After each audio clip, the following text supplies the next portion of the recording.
ওই যে হাদিস শরীফে একটা লোক গিয়ে কাঁদতেছিল মুসলমান হওয়ার পরও। হুজুর কয় কান্দো কেন? কই যে এই যে আমার গুনাহ কি মাফ হয়েছে? হুজুর বলেন হ্যাঁ মাফ হয়ে গেছে। কলেমা পড়ছো মাফ হয়ে গেছে। কয় যে হুজুর আমি তো মারাত্মক গুনাহ করছি। বলে কি? বলে আমার একটা মেয়ে, সেই মেয়েটাকে নিয়ে আমি, ঘটনা লম্বা, আমি সংক্ষেপে বলতে, মেয়েটাকে ফাঁকি দিয়া তারে আমি মারবো, বুঝতে দেই নাই আমার বউরে। বললাম চলো বেড়াইতে যাই। মেয়েটা আমার সাথে সাজায় দিয়েছে তার মা, বেড়াতে নিয়ে যাবো এইটা কথা মনে করে। মেয়েটা কদ্দূর যায়, আবার আব্বা আব্বা বলে আমার দিকে ফিরে আসে, আবার পিছনে থাকে, আবার আব্বা আব্বা বলে জড়ায় ধরে। এইভাবে করতে করতে যখন নির্জন এলাকায় গেলাম, আমি পাহাড়ের পাশে গর্ত খোঁড়া আরম্ভ করলাম। গর্ত খুঁজি আর মাটি ছিটে এসে আমার দাড়িতে লাগে। বাচ্চা মেয়েটা আমার কাছে এসে দাড়ি দিয়ে ধুল ঝাড়ায় দেয়, কয় আব্বা তোমার দাড়িতে ধুল লাগতেছে, তুমি এই কষ্ট করতেছো কেন? মেয়ে তো বোঝে না যে আমি তার জন্য কবরটা খোঁড়া হয়ে যাওয়ার পর মেয়েটারে বান্ধা শুরু করলাম। মেয়ে এখন কাঁদতেছে, বাবা আমার বান্ধো কেন? আমি তারে বাঁধা জোরে ওর মধ্যে নিক্ষেপ করে দিলাম। মেয়েটা গর্তের মধ্যে বসে চিৎকার করে বলছে, আব্বা তুমি আমারে বাঁচতে দাও, আমি তোমারে বাপ বলে সমাজে হেয় করব না, আমি ভিক্ষা করে খাবো, আমারে বাইরো না। লোকটি বলছি ইয়া রাসূলুল্লাহ, আমার মনে দরদ আসলো না। আমি একটা পাথর উঁচু করে আমার মেয়ের বুক লক্ষ্য করে জোরে মেরে দিলাম। বুকটা ফেটে রক্ত ফিনকি দিয়ে উঠলো, আর মেয়ের বুক থেকে আওয়াজ বেরোলো, আব্বা। আমার কানে যেন এখনো সেই আওয়াজ বাজে। হাদিস শরীফে এসেছে হুজুরের চোখের পানি দাড়ি ভিজে ভিজে জামার উপরে পড়তেছিল। হুজুর বললেন, আহারে মানুষও পারে এইরকম কাম করতে। পৃথিবীতে নারীর যখন কোনো সম্মান ছিল না, মর্যাদা ছিল না, সেই সময় আমার রাসূল, আমার বিশ্বনবী নারীদেরকে সম্মানের হাত ধরে গর্তের ভিতর থেকে উঠাইয়া রানী সিংহাসনে বসায় দিলেন। সুবহানাল্লাহ, মায়ের মর্যাদা দিয়ে দিলেন। সুবহানাল্লাহ, নারীরা আমাদের মায়ের জাত। নারীরা আমার কি এর জাত? মায়ের। আমার মা বোনেরা, তোমাদের সম্মান কত তোমরা জানো না। আমরা পুরুষ, আমাদের পায়ের তলে জুতা, আর তোমরা আমাদের মায়ের জাত, তোমরা নারী, তোমাদের পায়ের তলে আল্লাহর জান্নাত, আল্লাহর বেহেশতটা তোমাদের পায়ের তলে। এই সম্মান আল্লাহ তোমাদের দিয়েছে, নবী দিয়েছেন। সুবহানাল্লাহ। ভাইরা আমার, অধিকার ইসলাম দিয়েছে। বিবাহ যখন হয়, এই বিবাহের সময় এজেন্ট আনতে হয়। আর বিবাহ হচ্ছে বিবাহ বৈঠক। এজেন্ট আনার জন্য ওই যে কি জানি কয়, ম্যারেজ রেজিস্ট্রার বা মৌলবি সাহেব, কার অনুমতি আগে না? বলেন কারণ। তাহলে অধিকার ইসলাম পুরুষে দিল না মেয়ে লোকের দিল? আগে মেয়ে লোকের কাছে যাও, মেয়েটাকে জিজ্ঞেস করো সেই বিবাহে রাজি আছে। সুবহানাল্লাহ, এই বিবাহে রাজি আছে কিনা, তার অধিকারী। এরপরে এই বিবাহে করার ব্যাপারে কত বৈষম্য। আজ বিবাহ করতে গেলে যৌতুকের প্রথায়, রাসূলুল্লাহ যৌতুক দিয়ে, ওটা যৌতুক না, ওটা উপহার, ওটা হাদিয়া। রাসূলুল্লাহ তোহফা দিয়েছিলেন হুজুরের জামাই। সুবহানাল্লাহ, কি জামাই! এক জামাই তো জিন্নুর আইন, যাকে ফেরেশতারা পর্যন্ত লজ্জা করতো যারে দেখে, হযরত উসমান রাদিয়াল্লাহু তাআলা আনহু। আরেকজন হযরত আলী কাররামাল্লাহু ওয়াজহাহু, হযরত আলী, যার সম্পর্কে রাসূল পাক সাল্লাল্লাহু আলাইহি ওয়াসাল্লাম যাকে কত সম্মান দিয়েছেন, কত মর্যাদা দিয়েছেন, এই হলো হযরত আলী হুজুরের জামাই। আনা মাদিনাতুল ইলম ওয়া আলিউম বাবুহা, আমি হলাম জ্ঞানের রাজ্য, আর আলী হলো সেই রাজ্যে প্রবেশের দরজা। সুবহানাল্লাহ। ভাইরা, এই হলো জামাই। আর মেয়ে খাতুনে জান্নাত বিনতে রাসূল, বেহেশতের সমস্ত রমণীদের সরদারিনী মা ফাতিমাতুজ জাহরা রাদিয়াল্লাহু তাআলা। কি উপহার দিলেন বিয়েতে রাসূল? এই মেয়ে আর এই জামাই। উপহার হলো খেজুরের ছোবড়ার একটা তোষক, পানি উঠাবার জন্য একটা মশক, আর আটা পেশা একটা জাত। এই হলো নবীর মেয়ে আর জামাইয়ের জন্য। আজ সমাজের ভেতরে যৌতুক সৃষ্টি হয়। এই যৌতুক নিতেছে মুসলমানেরা, কন্যা পক্ষের কাছ থেকে দাবি করে যৌতুক আদায় করা হচ্ছে। ঠিক কিনা কর? যৌতুক দিতে হবে, যৌতুক দিতে হবে। দিবা পাজেরো জিপ লেটেস্ট মডেল, 10 লক্ষ টাকার ক্যাশ, গুলশানে অফিস, মঙ্গল গ্রহে বাড়ি। মানে মেয়ে জন্ম দিয়া বাপ এমন বিপদে পড়েছে যেন তওবা করা দরকার, আল্লাহ আমারে মাইয়ে দিও না। ঠিক কিনা? সমাজের অভিশাপ, হারাম। আপনি মেয়ে বিয়ে দেওয়ার সময়, ছেলে বিয়ে দেওয়ার সময় কন্যা পক্ষের কাছ থেকে ডিমান্ড করতে পারবেন না। যদি বর কন্যা পক্ষ ইচ্ছে করে কিছু দেয়, দেওয়া সুন্নত, নেওয়া, কিন্তু দাবি করতে পারবে। দাবি করে যদি নেন, শুকরের মাংস খাওয়া কি? বলেন না কি? কুত্তার পায়খানা খাওয়া কি? আর যারা জবাব দিলেন না তাদের জন্য কি মোবা? কুত্তার পায়খানা খাওয়া কি? সুতরাং মেয়ে বিয়ে, ছেলে বিয়ে দেওয়ার সময় কন্যা পক্ষের কাছ থেকে যৌতুক আদায়ের নামে দাবি করে কোনো কিছু, শুয়ারের মাংসের মতো, কুত্তার পায়খানার মতো এসব জিনিস আপনারা কি দাবি করে আদায় করবেন? আমি আজকে দেখতে চাই যে সব পিতারা মাহফিলে এসেছেন, ছেলের বিয়ে আজও দেন নাই, সেই সব পিতারা কোরআনের মাহফিলে হাত তুলে শপথ করেন কুত্তার পায়খানা খাবেন না, শুয়ারের মাংস খাবেন না। হাত, ওই ছেলেরা তুমি বাপ হইছো কবে? হাত নামাও। ছেলেরা না, শুধু পিতারা, ছেলের বাপেরা হাত উঁচু করো, আমি দেখবো। তা হোক, ছেলের বাপেরা হাত উঁচু করো, আমি দেখবো। আলহামদুলিল্লাহ, হাত নামান, কোন আলহামদুলিল্লাহ, আরো জোরে কোন আলহামদুলিল্লাহ। এবার তোমরা যারা হাত উঠাতে গিয়ে বেকুব হইছ, এইবার তোমরা জওয়ানেরা, তরুণেরা, ছাত্ররা, যুবকেরা, তোমরাও তো বিবাহ করবা, যারা বিবাহ করো নাই। বিয়ে করার সময় তোমার এই চিন্তা করা দরকার, টেলিভিশন, গাড়ি, ক্যাশ, সবকিছুর চাইতে বেশি মূল্যবান তোমার স্ত্রী। ঠিক কিনা? ঠিক কিনা? সেই স্ত্রী হবে তোমার কাছে, দাবি করে কিছু নিতে পারবা না। যদি শ্বশুর একটা ঘড়ি দেয়, সুমা খাইয়া হাতে লাগাই নিয়ে, যদি এক জোড়া জুতা দেয়, 14 গোষ্ঠীর কপাল মনে করে নিয়ে আসবে। শেরওয়ানে দিল, আলহামদুলিল্লাহ বলে গায়ে দিয়ে নিয়ে আসবে। তোমার তো তৃপ্তি হওয়া উচিত। আমার শ্বশুর, আমার শাশুড়ি, তার 18 বছর, 20 বছর, 22 বছরের কলিজার নিংড়ানো স্নেহকে উজাড় করে দিয়ে তার কলিজার টুকরা মেয়েটাকেই তো দিয়ে দিয়েছে আমাকে। এর থেকে টেলিভিশন বেশি, রেডিও বেশি, গাড়ি বেশি, বাড়ি বেশি? বিবাহ করবা মহব্বত করে, নিজের টাকা দিয়া, বাপের টাকা দিয়া, সোনা দিয়া, দানা দিয়া, কসমেটিক্স দিয়ে, সুন্দর সুন্দর শাড়ি দিয়ে সাজাইয়া, রানীর মর্যাদা দিয়ে বাড়িতে এনে সম্মানের সাথে রাখবে। জীবনে খোটা দিবা না। বলি বড় দুঃখে, এই জন্য বলি, আমার দেশে একটা যৌতুকের ঘড়ির জন্য, একটা যৌতুকের রেডিওর জন্য, 100 টাকার জন্য আমার দেশে স্বামীরা স্ত্রীকে গলা টিপে হত্যা করেছে। এরা মানুষ না জানোয়ার।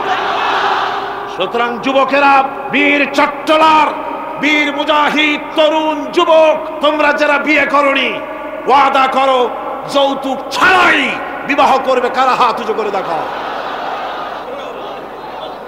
বুড়ারা হাত তুললে তো মনে হয় যেন আবার বিয়ে করতে চায়।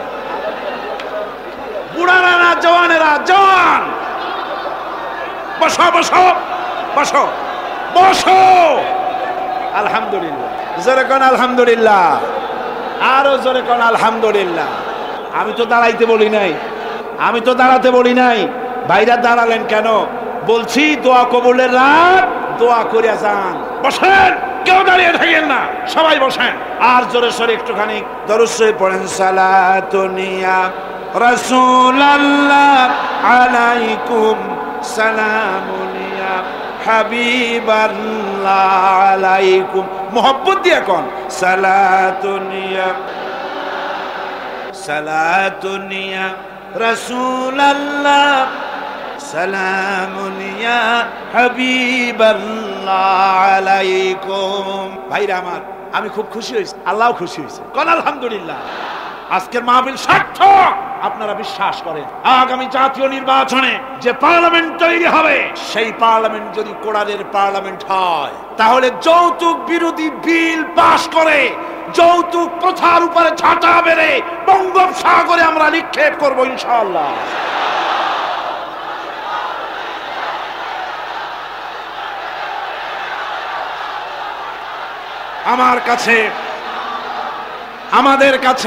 আমাদের কাছে অনেক সময়, থামুন, আমাদের কাছে অনেক সময় রিকশাওয়ালা, ঠেলাওয়ালা, কুলি মজুর এসে দোয়া চায়, হুজুর একটু দোয়া করেন। কি দোয়া? 4-5টা মেয়ে বিয়ে দিতে পারি না। কেন? আমার কাছে ঘড়ি চায়, টেলিভিশন চায়। খেয়ে লজ্জায় অস্থির হয়ে যায়। আহারে, লোকটা ঠেলা গাড়ি চালায়, রিকশা চালায়, ওর কাছে চায় টেলিভিশন আর ঘড়ি। ওটা কি মানুষ? কুত্তার চাইতেও নিকৃষ্ট। এই যৌতুক প্রথা যদি বন্ধ হয়ে যায়, জেনা কমে যাবে, বিবাহ সহজ হয়ে যাবে। ঠিক কিনা কন? বিবাহ সহজ হয়ে যাবে। ভাইরা আমার, এরপরে বিবাহ হয়ে গেল, স্বামী স্ত্রীর ভিতরে মহব্বত হতে হবে। একটা জিনিস মাঝখানে আমি বলে নেই, সেটা হলো এই শাশুড়ি আর পুত্রবধূর ঝগড়া, সাপে নেউলে অবস্থা, একটা চিরন্তন অবস্থা। অবশ্য এগুলি চিত্রকঙ্গে নাই, আছে। শাশুড়ি মনে করে ছেলে যখন বিয়ে করলো, হায় রে হায়, এত কষ্ট করে ছেলেটারে মানুষ করলাম, পুরা ছেলেটারে দখল করে ফেললো বউ। আমি শাশুড়িরা যারা আসছেন আজকের মাহফিলে, শাশুড়িদের উদ্দেশ্যে বলি, নিজের মেয়ের হাজারো অপরাধ সহ্য হয়, পুত্রবধূর এক চুল পরিমাণ অপরাধ আপনার সহ্য হয় না। এটা ঠিক নয়। আপনি পুত্রবধূকে নিজের মেয়ের মতো দেখুন, আর পুত্রবধূরা তারাও নিজের শাশুড়িকে মায়ের মতো দেখুন। আর মনে মনে ভাবুন, চিরকাল আপনি পুত্রবধূ থাকবেন না, আপনিও শাশুড়ি হবেন। আপনার শাশুড়িকে যদি মায়ের মতো যত্ন আপনি করেন, তাহলে আপনার পুত্রবধূর কাছ থেকে আপনিও মায়ের যত্ন পাবেন। আর এই ঝগড়া যদি থাকে, সংসার কিছুতেই ভালো থাকতে পারে না। গেল শাশুড়ি। এবার স্বামী স্ত্রীর ভিতরে মহব্বত আল্লাহর এক নিয়ামত। আলহামদুলিল্লাহ। হযরত আয়েশা সিদ্দিকা রাদিয়াল্লাহু তাআলা আনহা বলেছেন, রাসূলুল্লাহর ঘরের ভিতরে কোনো দৌলত ছিল না, কিন্তু ঘরটা মহব্বত দিয়ে ভরা ছিল। আমি গ্লাসে পানি পান করে গ্লাসটা যখন রেখে দিতাম, যেখানে আমি ঠোঁট লাগাইয়া পান করতাম, আমার গ্লাসের সেই জায়গায় পা মুখ লাগাইয়া পানি পান করতে। আমার দেশে বহুত স্বামী আছে, স্ত্রী বিয়ে করছে তো মনে করে যে আমি তো নওয়াবজাদা নসরুল্লাহ খান, আর বউ সারাদিন তুমি কাজ করো। কেন সারাদিন বউ কাজ করবে? আপনি একটু কাপড়টা ধুইতে পারেন না? আপনি একটু তার থালাবালিটা ধোয়ার ব্যাপারে একটু সাহায্য করতে পারেন না? আপনি একটু তরকারি কোটার ব্যাপারে যেটা আপনি পারেন একটু সাহায্য করতে পারেন না? ঘরটা একটু আপনি গুছাইতে পারেন না? আপনি কোন বড় লাটের বড় লাট? এবার শুনুন রাসূলুল্লাহর আচরণ। হযরত আয়েশা বলেছেন, আল্লাহর নবী দিনের কাজ করে যখন ঘরে ক্লান্ত শ্রান্ত হয়ে ফিরেছেন, এসে দেখেছেন আমার রান্না তখনও শেষ হয় নাই। নবীজি ক্ষুধার্ত ছিলেন, ক্লান্ত ছিলেন, আমার রান্না তখনও হয় নাই দেখে নবীজির চক্ষু লাল হয় নাই, ভুরু কুঞ্চিত করেন নাই, বিরক্তির ভাব দেখান নাই, ভর্ৎসনা করেন নাই, বরং আমার পাশে বসে তরকারি কুটে অথবা রুটি সেকে আমাকে সাহায্য করেছে। এই ছিল আমার রাসূল। নারীদের প্রতি সহনশীল হও, নারীদেরকে সম্মান করো। চট্টগ্রামের তরুণ যুবকদের বলি, কলেজ বিশ্ববিদ্যালয় হাই স্কুল মেয়েদের যখন ছুটি হয়, নির্লজ্জের মতো কলেজের গেটে মহিলা স্কুলের সামনে দাঁড়ায় থাকো কেন? কিনা কর তোমাদের জ্বালায় মেয়েরা নিরাপদে হাঁটতে পারে না। তুমি মেয়ের লোককে যখন দেখো, পরের একটা মেয়ে, তুমি ভাবতে পারো না এটা আমার মা, এটা আমার বোন? এইরকম নারীকে সম্মান করো। মহিলা স্কুল মহিলা কলেজের সামনে ভিড় করো না, তাদের সহজে যাতায়াত করতে দাও, এটাই ইসলাম। বউকে সাহায্য করো, স্ত্রীকে সম্মান করো, মর্যাদা দাও, সমান অধিকার। তবে এক জায়গায় স্বামী, সেটা কোথায়? তিরমিজি শরীফের হাদিসে এসেছে, একবার আল্লাহর নবী এক পাহাড়িয়া এলাকা থেকে যাচ্ছিলেন, জঙ্গলের এক উট এসে নবীজির পায়ের উপরে দায় পড়ে গেল। পায়ের উপরে সাহাবায়ে কেরাম বললেন, ইয়া রাসূলুল্লাহ, পাহাড়ের উট হুজুরের পায়ে সিজদা দিয়া ধন্য হয়ে গেল, যদি অনুমতি দিতেন আমরাও হুজুরের কদমে সিজদা দিয়া ধন্য হয়ে যেতাম। নবীজি বলেন, মানুষ মানুষকে সিজদা করা হারাম। আমি যদি মানুষকে সিজদা করার জন্য যদি পারমিশন দিতাম, তাহলে দুনিয়ার সমস্ত স্ত্রীদেরকে বলতাম তারা যেন তার স্বামীর সিজদা দেয়। স্বামীর মর্যাদা এখানে বেশি। রাসূলুল্লাহ আরো বলেছেন, কোন স্ত্রীর মউত হয় যদি এমন অবস্থায় যে তার স্বামী তার প্রতি খুশি ছিলেন, আল্লাহ রাসূল বলেছেন মেয়ে লোক সোজা আল্লাহর জান্নাতে চলে যাবে। স্বামীর মর্যাদা, স্বামীকে লক্ষ্য রাখতে হবে, উভয়ের অধিকারের যত্ন। এরপরে যখন সে মা হয়ে গেল, আমার বন্ধুগণ, নারী যখন মা হয়ে গেল, মর্যাদা তখন তার এত বেড়ে গেল। রাসূলের কাছে প্রশ্ন হলো, হুজুর মত করবো কার? হুজুর বলেন, তোমার মায়ের, তারপরে কার? তোমার মায়ের, তারপরে কার? তোমার মায়ের, তারপরে কার? তোমার পিতার। পিতার চাইতে মায়ের মর্যাদা কয় গুণ হলো? 3 গুণ হয়ে গেল। রাসূলুল্লাহ 3 গুণ বাড়ায় দিলেন। সুতরাং আমি বলি আপনাদেরকে, মা আপনার বড় পীর, বাপ আপনার বড় পীর, কোনোদিন ভুলে যাবেন না। কথাটা বারবার বলি আমি, যত জায়গায় মাহফিলে যাই। আমি ওলামারা সবাই বলেন, আমিও বলি, সব জায়গায় মানুষকে স্মরণ করায় দেই, আপনার কাছে আপনার মা বাপের চাইতে বড় পীর আর নাই। কারণ পীর সাহেবের দোয়া যতই আপনি ওলিয়ে কামেল বলেন, যতই হুজুর কেবলা বলেন, তার দোয়া কবুল আপনার জন্য হতেও পারে, নাও হতে পারে, 50-50। কথা ঠিক কিনা কন? কিন্তু রাসূলুল্লাহ গ্যারান্টি দিয়েছেন 3 জনের দোয়া অবশ্যই কবুল হয়ে যাবে। তার ভিতরে একজন হলো মাজলুম, যদি দোয়া করে কবুল হবে। একজন হলো মুসাফির, দোয়া কবুল হবে। আর একজন হলো মা বাপ, যদি দোয়া করে আল্লাহর দরবারে, আল্লাহ রাব্বুল আলামিন অবশ্যই দোয়া মঞ্জুর করে নেবেন। মা বাপের কাছে দোয়া চাও। ভাইরা মনে কিছু করবেন, আপনি আপনার হুজুর কেবলারে দাওয়াত করিয়া বিরিয়ানি খাওয়াবেন, খুশি করতে পারবেন না, যেহেতু এর আগে উনি আরেক জায়গা দিয়া 4-5 পদের বিরিয়ানি খাইয়ে আসেন। আপনি হুজুরে 5000 টাকা দিয়ে খুশি করতে পারবেন না, যেহেতু হুজুর আরেক বড় লোকের কাছ থেকে 50,000 টাকা হাদিয়া পাইছেন। আপনি একটা শাল দিয়া হুজুরকে খুশি করতে পারবেন না, যেহেতু অনেক দামি শাল হুজুরকে আরেকজনে হাদিয়া দিয়েছে, ঠিক কিনা? কিন্তু আপনি যদি আপনার মা কি এই বেদানার দিনে বাজারে বাজারে পথে ঘাটে বেদানা পাওয়া যায়, আঙ্গুর পাওয়া যায়, ভালো ভালো ফল পাওয়া যায়, এগুলো কিনে নিয়ে মায়ের কাছে বসে বিছানা খুলে, মা কথা বলতে পারে না, বুড়ি হয়ে মায়ের কাছে বসে মায়ের মুখে যদি তুলে দেন আল্লাহর আরশ খুশি হয়ে যাবে, দোয়া মঞ্জুর হয়ে যাবে। হযরত বাইজিদ মুস্তামিদ ওই ঘটনা কে না জানে, রাতের আধারে পানির জন্য চাইলে ছেলে পানি পায়, একটু মানুষ পানি আনতে কোথায় চলে গেল, এসে দেখে মা ঘুমানো, পানি নিয়ে দাঁড়ানো। রাত চলে গেছে, ফজরের পর দেখে ছেলে কাঁপে, হাতে পানি। বাবা তুমি কাঁপো কেন? গ্লাস নিয়ে বলল, মা গভীর রাত্রে পানি চেয়েছিলেন, দিতে পারি নাই, বহু দূর থেকে পানি এনে দেখি ঘুমায় গেছো। তা তুমি ঘুমাও নাই কেন? ঘুমাইলাম না মা, আবার যদি পানি চান সময় মতো যদি দিতে না পারি আপনার কষ্ট হবে, সেই জন্য পানি নিয়ে আমি দাঁড়ায় আছি। বাইজিদের মা বাইজিদের হাতের থেকে পানি নিয়ে পান করে, কম্বলটা গায়ে দিয়া বাচ্চারে শোয়াই দিয়া উজু করে ফজরের নামাজ পড়ে সেজদায় গিয়া মায়ের চোখের থেকে পানি পড়ছে। মা বলে, রব্বুল আলামিন, আমি বাইজিদের মা, আমি যতই গুনাহগার হই না কেন, মায়ের দোয়া বাচ্চার জন্য কবুল হয় বলে তোমার হাবিব বলেছেন। আমার ছোট্ট ভাই আমার জন্য যা করেছি, আমার কলিজা ঠান্ডা হয়ে গেছে। রব্বুল আলামিন, তুমি আমার বাইজিদকে সুলতানুল আরিফিন বানাইয়া দাও। দোয়া মঞ্জুর, সুবহানাল্লাহ। ভাইরা খবরদার ভুল করবেন না, আপনার সবচাইতে বড় পীর আপনার মা বাপ। সবচাইতে বড় পীর কে? আমি এবার বোনেদের ব্যাপারে, আমার বোনেদের ব্যাপারে শেষ কথা বলবো। ইসলাম আপনাকে অধিকার দিয়েছে লেখাপড়া করার, প্রশাসনিক দায়িত্বশীল হওয়ার অধিকার আছে, আর্মিতে যাওয়ার অধিকার আছে, সব অধিকার আছে। পুরুষের যত অধিকার ইসলামী রাষ্ট্রে আপনার তত অধিকার, কোনোটা খাটো নাই। তবে ক্ষেত্র ভিন্ন, পর্দার সাথে থাকতে হবে। রাসূলুল্লাহ আল্লাহ পাক বলেছেন, এমন একটা চাদর পরো যেই চাদরটা পরলে মাথাটা, গলাটা, বুকটা ঢেকে যায়। ভুলে যাবেন না, কথাটা বারবার বলি আমি, যত জায়গায় মাহফিলে যাই আমি, ওলামারা সবাই বলেন, আমিও বলি, সব জায়গায় মানুষকে স্মরণ করায় দেই, আপনার কাছে আপনার মা বাপের চাইতে বড় পীর আর নাই।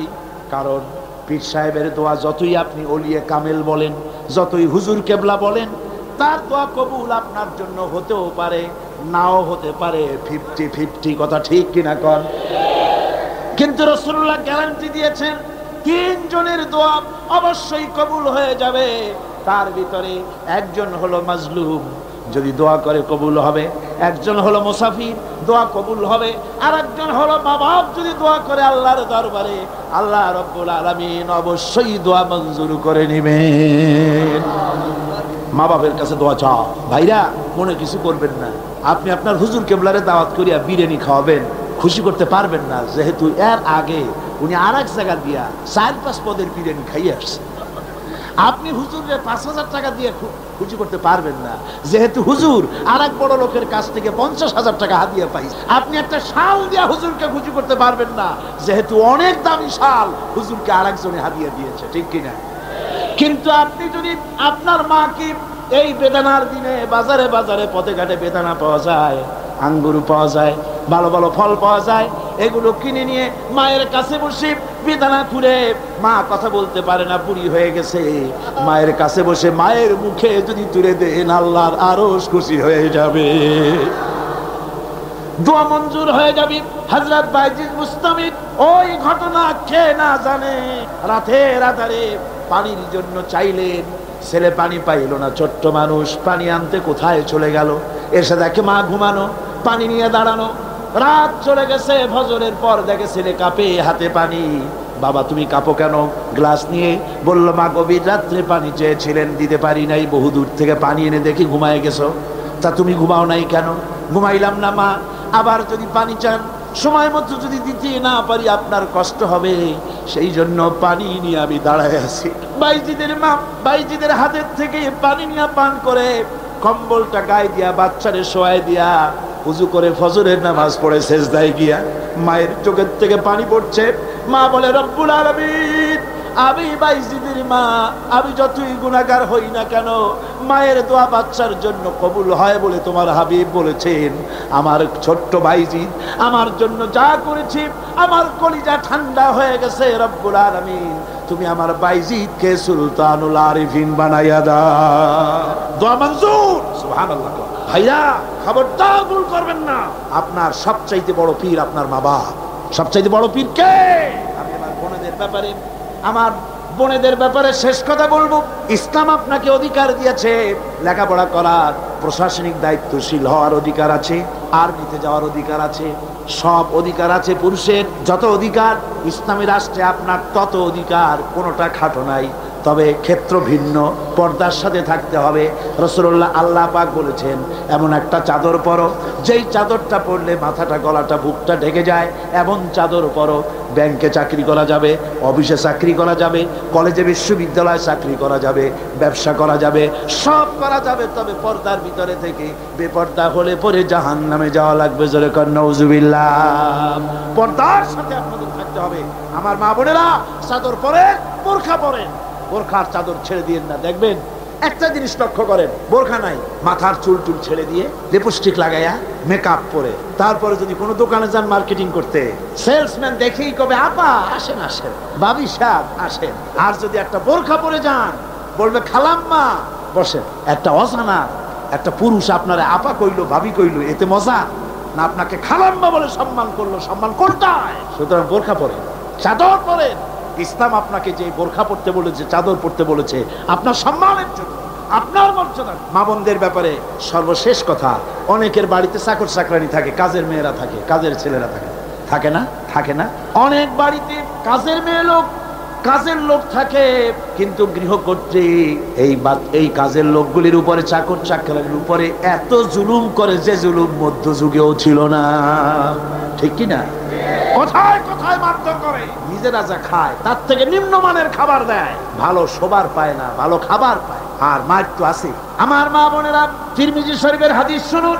আল্লাহর নবী বলেছেন, শ্রমিকের উপরে, কাজের লোকদের উপরে যে অত্যাচার করবে, অধিকার আদায় করবে না, কিয়ামতের দিন সে আল্লাহর জান্নাতে যেতে পারবে না। আপনি যতই নামাজ রোজা করেন, আল্লাহর দরবারে জান্নাতে যাওয়া যাবে না, যেহেতু আপনি জুলুম করেছেন কাজের লোকদের প্রতি, শ্রমিকদের প্রতি। শ্রমিকের প্রতি জুলুম করা যাবে না। মা বোনদের কথা শেষ। এবার আমি বলবো এই বীর চট্টলার যুবকদের ব্যাপারে কথা বলবো। ও যুবকেরা, ও তরুণেরা, আমি যখন বললাম বিনা যৌতুকে বিবাহ করবে কারা, প্রথমে বলেছিলাম ছেলের বাপেরা হাত তোলেন, তো দেখা গেল হাত উঠলো খুবই কম। ঠিক কিনা? তার মানে হলো ছেলের বাপ, বেশি বয়সের লোক এখানে আসছে কম। যখন বললাম অবিবাহিত যুবকেরা হাত তোলে, তখন আমার মনে হয় 95% হাত উঠেছে। কোন সুবহানাল্লাহ। 80 অথবা 90 পর্যন্ত হাত উঠেছে। তাহলে বোঝা গেল কি, জওয়ানেরা এসেছে বেশি। জোরে কোন সুবহানাল্লাহ। এই জন্যই খাদানিদের কলিজায় আগুন, নির্মূলীদের কলিজায় আগুন। যুবকেরা মাহফিলে যায় কেন? ওরা আবার ঘৃণা দিবস পালন করে। সবাই আসতেছে, গোটা জাতি তোমাদের বিরুদ্ধে বমি আর পায়খানা দিবস পালন করবে। কপাল পোড়া, কপাল পোড়া। জোরে বলেন কি পোড়া? কপাল পোড়া। আজ এই বীর চট্টলার যুবকদেরকে, তরুণদেরকে বলতে চাই, ইসলামে তোমার মর্যাদা সব চাইতে বেশি। সুবহানাল্লাহ। জোরে কোন সুবহানাল্লাহ, জোরে কোন আলহামদুলিল্লাহ। ও তরুণেরা, ও যুবকেরা, তোমাদের ব্যাপারে আল্লাহর নবী পরিষ্কার করে বলেছেন, হাসরের কিয়ামতের দিন আরশের ছায়া ছাড়া যেদিন কোনো ছায়া থাকবে না, ওই দিন আরশে আজিমের নিচে 7 শ্রেণীর লোকেরা ছায়া পাবে। তার মধ্যে এক শ্রেণী হচ্ছে ওয়াশাবুন নাশা ফি ইবাদাতিল্লাহ। ওই সব যুবক যারা রাত কাটাইছে আল্লাহর ইবাদতে, চোখের পানি ফেলেছে, নামাজ পড়েছে, তিলাওয়াত করেছে। সুবহানাল্লাহ। আমার যুবকেরা, তোমাদের বলি, ইসলামের দিকে ফিরে আসো। তোমরা আমাদের সোনামণি, তোমরা আমাদের হীরকখণ্ড, তোমরা আমাদের কলিজার টুকরা, তোমরা দেশের সম্পদ, তোমরা এই দেশের মণিমাণিক্য, তোমরা দেশের মেরুদণ্ড। কিন্তু তোমাদের হাতে অস্ত্র দিয়ে সন্ত্রাসী বানাইলো কারা? কে বানালো তোমাদের সন্ত্রাসী? আজ কেউ কেউ হয়তো তোমাদের বলেন, যুবকেরা সব মসজিদে যাও। কোন কোন নেতা নেত্রী বলেন, কিন্তু নামাজ পড়তে না, মসজিদে যাও। ইসলামের রাজনীতি কারা করে তাদের ঠেকাইতে যাও। ঠিক কিনা? ওই সব চালাকি আমরা ভালো করে বুঝি। তরুণেরা, তোমার নেতারা তোমাকে কি দেয়? যুবকের হাতে শোভা পায় বই, শোভা পায় খাতা, শোভা পায় কলম। তোমার হাতে যারা স্ট্যান্ডগান তুলে দিল, বন্দুক তুলে দিল, রাইফেল তুলে দিল, রিভলভার তুলে দিল, তারা তোমার নেতা নয়, তারা তোমার দুশমন, তারা নিকৃষ্ট শয়তান। যারা বলেন তারা কি? শয়তান। যারা ছাত্রের হাতে অস্ত্র দেয় তারা শয়তান। জোরে বলেন তারা কি? আরো জোরে কোন তারা কি? আজ আমি যুবকদের বলতে চাই, যুবকেরা তোমাদের নেতারা কি কখনো বলে ও যুবকেরা 5 ওয়াক্ত নামাজ ঠিক মতো পড়ো? বলে? মা বাপের খেদমত করো? বলে? কোরআন শরীফ সহি করে পড়ো? বলে না। বরং অমুকের মিটিং ভেঙে দাও, অমুক জায়গায় যায় বোমা মারো। কত টাকা লাগবে না ওই টাকা দেয়, মদ দেয়, নারী দেয়, অস্ত্র দেয়। এরা তোমাদের দুশ্মন। আর যে ছেলেগুলি ভালো সেই ছেলেগুলির বিরুদ্ধে তোমাদেরকে লেলিয়ে দেয়। কথা ঠিক কিনা? আজ স্পষ্ট করে বলি, বাংলাদেশে বলা হয় শিবির রক কাটে, বলে না? এদেশের দেশ পরিচালনার শীর্ষস্থানে বসা এমন এক ব্যক্তির সঙ্গে আমার কথা হচ্ছিল। তিনি বললেন শিবির তো রক কাটে। আমি বললাম আপনি দেখছেন? কয় না, আমার তো দেখার কথা না। জানলেন কি করে? বলল যে পত্র পত্রিকায় লেখে, সব পত্রিকায় আসে সমানে রক কাটে। আমি বললাম পত্রিকার সকল কথা কি আপনি বিশ্বাস করেন? কয় সব পত্রিকায় লেখে, যখন বিশ্বাস না করে যাই কই। আমি বললাম তাহলে তো পত্রিকায় সব কথাও লেখে বর্তমান সরকার অযোগ্য, অথর্ব, অদক্ষ, দেশ চালাইতে পারে না, এটাও বিশ্বাস করেন? বেচারি আটকে গেল, জবাব দিতে পারলো না। এই কথাটা কেন মাথায় ঢোকে না? একটা মানুষের রক কাটা সহজ না গুলি করে মারা সহজ? কোনটা সহজ? যেখানে অস্ত্র পাওয়া যায়, লাখ লাখ অস্ত্র পাওয়া যায় চিরবাবের মতো, সেইখানে একটা মানুষ ঠাইসা ধরিয়া তার রকটা কাটতে তো সময় লাগে। সে চিৎকার মারতে পারে, লোকজন ডাকতে পারে, রক কাটবে কেন? গুলি করে তোমার বেঁধে পারে। সুতরাং আসল কথা হলো, শিবিরের মতো একটা পবিত্র ছাত্র সংগঠন থেকে গোটা নতুন প্রজন্মকে মাহরুম করার জন্য এই অপপ্রচার শুরু হয়েছে।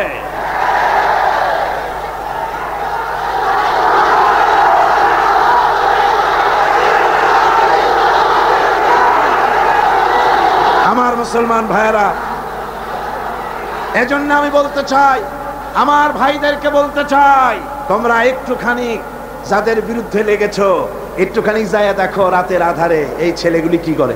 ওদের রিপোর্ট দেখো, কোরআন শরীফ কয়বার পড়তে হয় তার রিপোর্টে লিখে দিতে হয়, নামাজ 5 ওয়াক্ত পড়ে কিনা লিখতে হয়।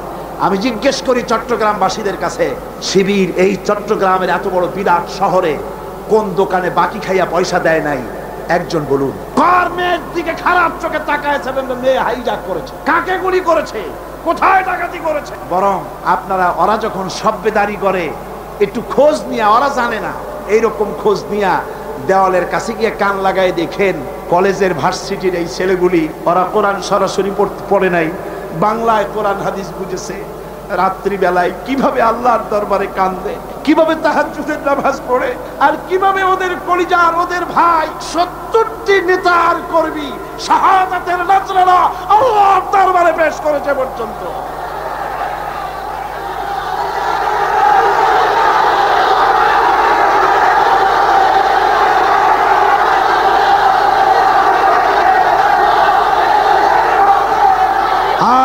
আমি আজ এই বিশাল জনসমুদ্রের পক্ষ থেকে বলতে চাই, চট্টগ্রাম বিশ্ববিদ্যালয়ের বাইরে একটা ছেলেকে কে বা কারা মারলো, সেই জন্য বিশ্ববিদ্যালয় বন্ধ করে দেওয়া হলো। কতদিন কেউ জানেন না?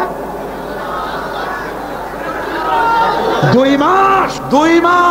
14,000 ছাত্র ছাত্রীর ভবিষ্যৎকে অনিশ্চিত করে দেওয়া হলো। আমরা প্রতিটি হত্যার বিচার চাই, প্রতিটি হত্যার নিন্দা করি, কিন্তু কোন মন্ত্রীর কথা মতো বিশ্ববিদ্যালয় বন্ধ করে রাখা যাবে না। বিশ্ববিদ্যালয় কোন মন্ত্রীর শ্বশুর বাড়ির আবদার নয়, যৌতুক নয়।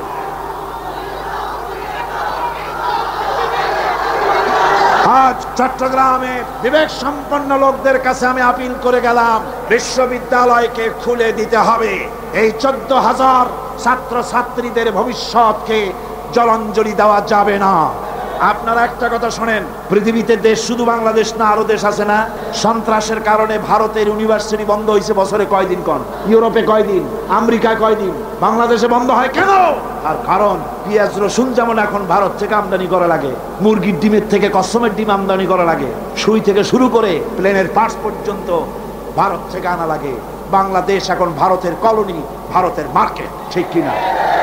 সুতরাং পেঁয়াজ রসুন যেমন আমদানি করা লাগে, ডাক্তার, ইঞ্জিনিয়ার, প্রফেসর তাও যেন ভারত থেকে আনা লাগে, এই জন্য কলেজ বিশ্ববিদ্যালয় বন্ধ করে দেওয়া হচ্ছে।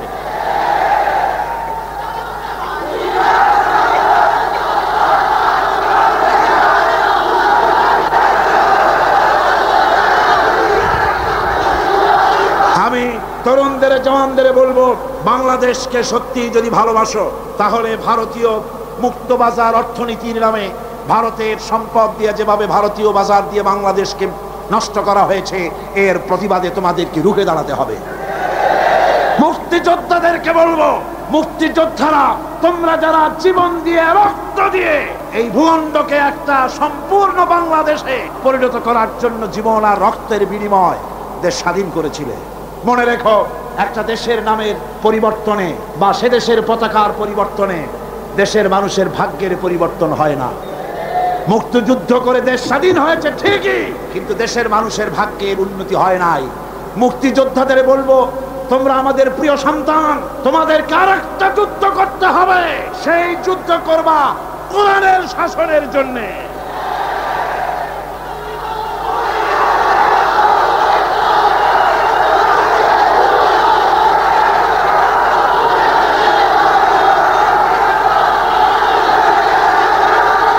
মুক্তিযোদ্ধারা সমস্ত মুক্তিযোদ্ধাদের প্রতি আমার আবেগ ভরাই আবেদন রইল, বাংলাদেশকে ইসলামী শাসন প্রবর্তন করার জন্য আপনারা আপনাদের অবদান রাখুন। কিয়ামতে পুরস্কার পাবেন আল্লাহর দরবারে, কোনো সন্দেহ নাই। যুবকদের ব্যাপারে সর্বশেষ কথা, কোরআন পড়ো, হাদিস পড়ো, বখাটেপনা, মাস্তানিপনা, সাদাবাজি বন্ধ করো। সত্যিকারের মুসলমান হয়ে আল্লাহর দ্বীনের দিকে এগিয়ে আসো। জান্নাত তোমাদের জন্য অবধারিত। বুড়া মানুষ একটাও ভেস্তে যাবে না কিয়ামতে। বুড়া মানুষ একটাও ভেস্তে যাবে না, কালো মানুষ একটাও ভেস্তে যাবে। বুড়া মানুষরা আবার অসন্তুষ্ট হন, আপনি যখন ভেস্তে যাবেন আল্লাহ আপনারে জওয়ান বানায় দিবেন। কারণ ভেস্তে এত নিয়ামত যা বুড়ারা খাইয়ে হজম করতে পারবে না, ভেস্ত নষ্ট করে ফেলাবে। এই জন্য সব উরুবান আতরাবা, সমবয়স্ক বয়স্ক আল্লাহ করে দিয়ে দিবেন। কান সুবহানাল্লাহ। জওয়ানদের ব্যাপারে এই আবেদন রইল। আর একটি কথা না বললে নয়, সেটা হচ্ছে এনজিও। সেটা কি? এনজিও। বাংলাদেশে বড় রকমের একটি সমস্যা এনজিও। সব এনজিও খারাপ তা নয়, কয়েকটা এনজিও আছে ইসলামের মারাত্মক শত্রু। বাংলাদেশে ইসলামের শ্রেষ্ঠ শত্রু হচ্ছে ব্রাক, 2 নম্বরে কারিতাস, 3 নম্বরে অক্সফাম। 52টা ইসলাম বিদ্বেষী এনজিও বাংলাদেশে কাজ করছে। আমাদের দেশে বামপন্থীরা এতদিনে খয়রাত করতো, ভিক্ষা করা ছাড়া উপায় থাকতো না, যেহেতু রাশিয়া তো শেষ। এনজিওরা এদের সকলকে চাকরি দিয়ে দিছে। আর এদের পত্রিকা হলো, এনজিওদের পত্রিকা হলো, ওর নাম রাখছে জনকণ্ঠ, আসলে এটার নাম হলো জঘন্য কণ্ঠ। এই জঘন্য কণ্ঠ আজকের কাগজ, ভোরের কাগজ, সকালের কাগজ, বাংলা বাজার, সবুজ বাংলা, আলামী, যতগুলি পত্রিকা সব ভারতের টাকা দিয়া পত্রিকাগুলি পরিচালিত হয়। এনজিওরা এই পত্রিকার মাধ্যমে ওলামাদেরকে ফতোয়াবাজ বলে গালি দেয়, ঠিক কিনা? ওরা নিজেরা মতলববাজ, তাই আলেমদের বলে ফতোয়াবাজ। ওরা তুত গাছ লাগাইছে, জানেন তো তুত গাছ? বগুড়ায় গেলাম, ওরা কয় যে আলেমেরা সব তুত গাছ কাটছে। আমরা আলেমদের খাইয়ে খাইয়ে কাম নাই, তুত গাছ কাটবো। তুত গাছ লাগাইছো কেন তুমি? কেন তুত গাছ লাগিয়েছ? আমার দেশে সুতার প্রয়োজন, রেশমের এত কাপড় পরবে কোন বড় লোক? তারপর যদিও রেশমি কাপড় দরকার আমি মানলাম, সেজন্য এক জায়গায় শত শত বিঘা জমি কেন, সেখানে তোমরা তুত গাছের চাষ করো। কিন্তু মাইলের পর মাইল রাস্তার 2 ধারে তুত গাছ লাগাইয়া উদ্দেশ্যটা কি? কারা সংরক্ষণ করবে? কারা পোকা চাষ করবে? কারা তুত আহরণ করবে? আসল উদ্দেশ্য কি জানেন? আসল উদ্দেশ্য হলো দেশ যাতে বনায়ন করে দেশ সমৃদ্ধ না হয়। একটা মেহগনি গাছ লাগালে 15 বছর পর মেহগনি গাছের দাম হবে 20,000 টাকা, সেখানে তুত গাছ 20 বছর পরে দাম হবে না 10 টাকাও। বাংলাদেশের এই বনায়নের বিরুদ্ধে তুত গাছ লাগিয়ে তারা বড় বড় গাছ লাগাবার পথকে বন্ধ করে দিচ্ছে। সুতরাং এই বদনাম যদি তোমরা আমাদের দাও, শোনো, এই বদনাম যদি আমাদের দাও, আলেমেরা তুত গাছ কাটে, এই তুত গাছ দিয়েই আমরা তোমাদের ভূত ছাড়াবো ইনশাআল্লাহ। আজ শহর সমূহে আপনি যদি মসজিদ বানাতে চান জায়গা পাবেন না, ভূমি প্রশাসন থেকে বলবে জায়গা নাই। কিন্তু কারিতাস, অক্সফাম এনজিওরা যদি জায়গা কিনতে চায়, চাষ বানাবার জন্য জায়গা কিনতে চায়, এই চট্টগ্রাম শহরে জায়গার অভাব হবে না, ঠিক কিনা কন? জোরে বলেন ঠিক কিনা? অদূর ভবিষ্যতে বাংলাদেশকে লেবানন এবং বৈরুত বানাবার একটা ষড়যন্ত্র নিয়ে এনজিওরা তারা কাজ করে যাচ্ছে। তারা আমাদের দেশের গরিব মানুষদেরকে খ্রিস্টান বানাচ্ছে। সুতরাং এনজিওরা তাদের অপতৎপরতা যদি বন্ধ না করে, তাহলে এই বাংলাদেশে 11.5 কোটি মুসলমানের মধ্য থেকে আবার টিপু সুলতানের জন্ম হবে, ফকির মজনু শাহর জন্ম হবে। আমরা এনজিও পিটাইয়া বঙ্গোপসাগর পার করে দেব।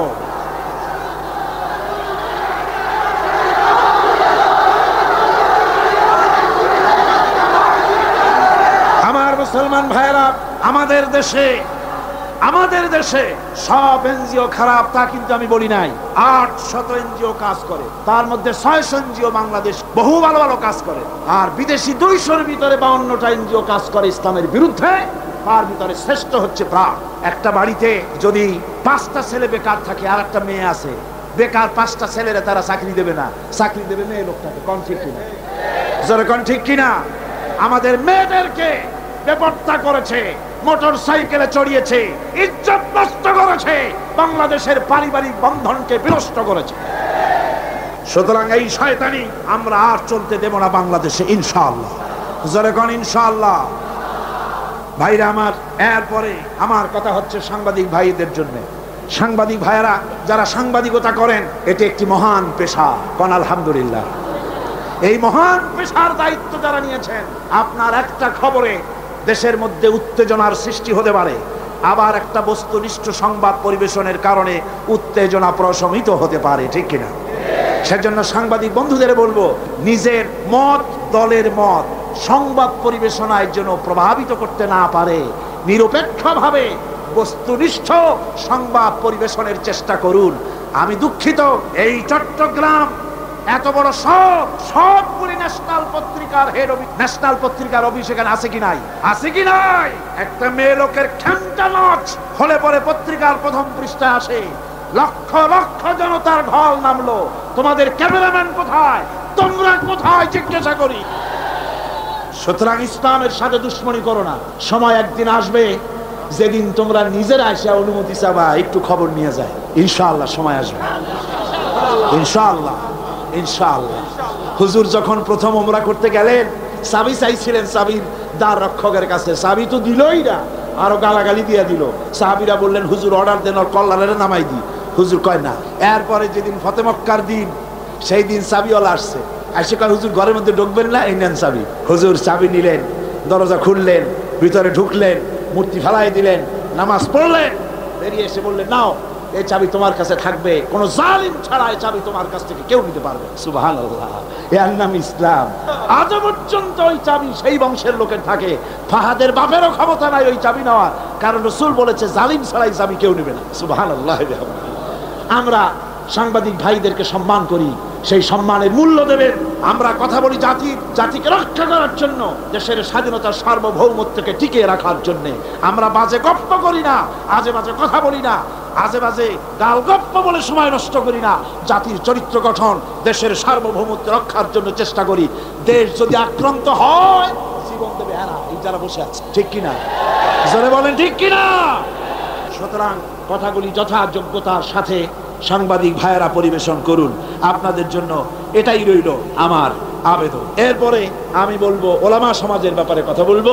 বক্তৃতা শেষ করে নিয়ে আসছি, মুনাজাতের দিকে এগিয়ে যাচ্ছি। ওলামাদের ব্যাপারে বলবো, ওলামা হাজারাত, আপনারা হচ্ছেন দ্বীনের আমানত আপনাদের কাছে। আলহামদুলিল্লাহ, এই মাহফিলে আমি যদি হাত উঁচু করতে বলি, কয়েক হাজার আলেম ওস্তাদ এখানে আছে।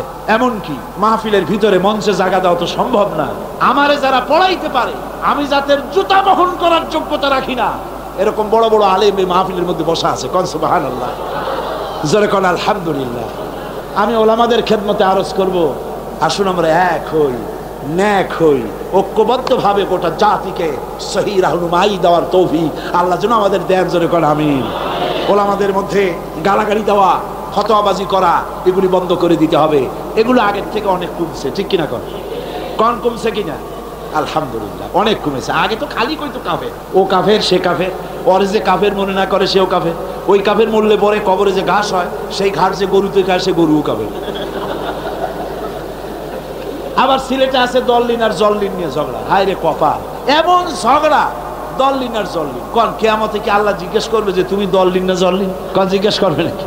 একজন পীর সাহেব মার খাইলেন, জম্মের মার খাইলেন, উনি দললিনের পক্ষ, জল্লিন ওলারা পিটাইছে। তারপরে পীর মার খাইলে মুরিদদের অবস্থা কি হয় তা তো বোঝেন। পরের দিন হাটবার ছিল, মারামারি লাগে গেল। এ বলে তুমি কি কয়? আমি দললিন। আমি তো জল্লিন। পিঠের উপরে দিল বসায়। হাটবারের মার লোকেরা কয় ভাই তুমি আমার ধামাটা ধরো, আমার কিলটা দিয়ে আসে। একটা শুকনা শাকনা ছেলে, সে বলতেছে আল্লাহ আমি যেন কেউ, আমি গরিব মানুষ, শুকনা মানুষ, আমি যেন কোনো দলের সামনে পড়ি না, আমার একটু বাড়ি তুমি পুষাই দাও। এই বলে মারামারি সারা বাজারে মায় দোকানের গলি দিয়ে আসতে বাইর হয়েছে যেন কেউ না দেখে। কিন্তু কপাল খারাপ, দুই দিক দিয়ে দুইজন এসে দুই হাত ধরছে। একজনে বলে এই বেটা কি বল, আমি কিন্তু জল্লিন, তুই কি?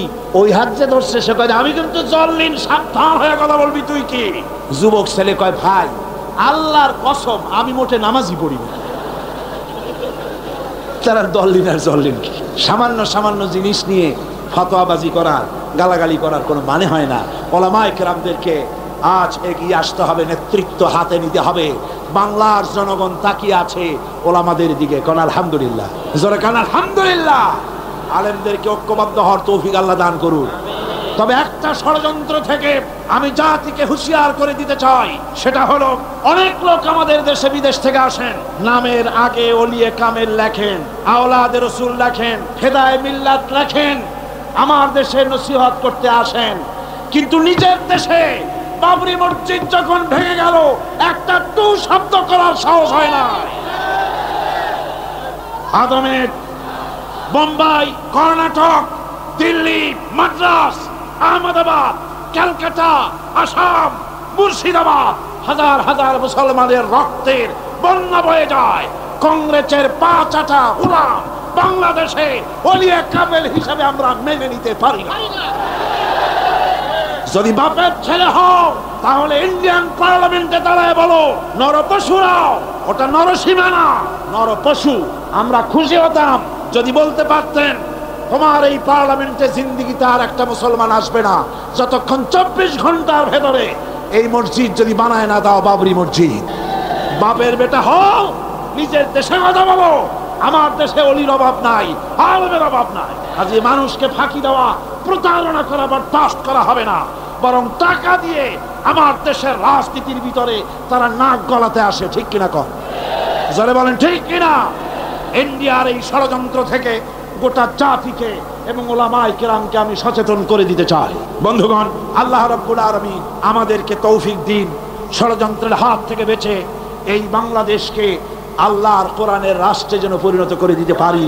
এ তৌফিক যেন আল্লাহ দেন, জোরে কোন আমিন। এখন মোনাজাত হবে, মোনাজাতের জন্য দাঁড়ানো ভাইরা সবাই বসে পড়ে, যত মুসলমান আছেন সব বসে পড়ে, কেউ আর দাঁড়িয়ে থাকবেন না। মোনাজাত কেউ আর দাঁড়িয়ে থাকবেন না। প্রশাসনিক দায়িত্বশীল ব্যক্তিবর্গ যারা আছেন তাদেরকে অনুরোধ করব, ডিসি, এসপি, জজ, ম্যাজিস্ট্রেট, ডিএনও, এই ধরনের দায়িত্বশীল যারা আছেন তাদেরকে অনুরোধ করব ইনসাফের উপরে ভিত্তি করে প্রশাসনিক দায়িত্ব পালন করবেন। লক্ষ্য রাখতে হবে, খেয়াল রাখতে হবে, আল্লাহর কাছে আপনাদেরকে একদিন আল্লাহর কাছে জবাবদিহি করতে হবে। কথা ঠিক কিনা? মন্ত্রী হন, প্রেসিডেন্ট হন, প্রশাসনে যারা আছেন হক বিচার করবেন, ন্যায় বিচার করবেন। কোন দলের কথা মতো বিবেককে বিক্রি করবেন না।